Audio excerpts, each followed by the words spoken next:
বিচার বিভাগ পৃথকীকরণ ও বিচারকদের শৃঙ্খলাবিধি সংক্রান্ত ঐতিহাসিক মাজদার হোসেন মামলার রিভিউ আবেদনের শুনানি শেষ হয়েছে। এ বিষয়ে আগামী রোববার আদেশ দেবেন আপিল বিভাগ।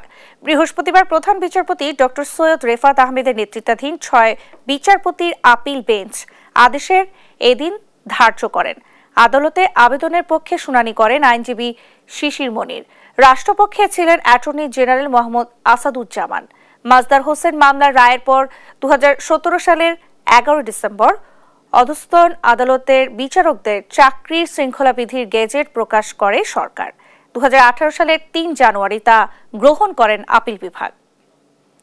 এই শৃঙ্খলাবিধির মাধ্যমে আমাদের নিম্ন আদালতের যত জুডিশিয়াল অফিসার আছে তাদের সবাইকেই আইন মন্ত্রণালয়ের অধীনে ন্যস্ত করা হয়েছে উপযুক্ত কর্তৃপক্ষ বলে। এই অর্ডারটাকে রিভিউ চেয়েই আমরা রিভিউ আবেদন দায়ের করেছিলাম। আজকে সেই রিভিউ আবেদন শুনানি হয়েছে। আমরা সাবমিশন রেখেছি, লার্নেড অ্যাটর্নি জেনারেলও সাবমিশন রেখেছেন। আগামী রবিবারে এটি আদেশের জন্য নির্ধারিত আছে।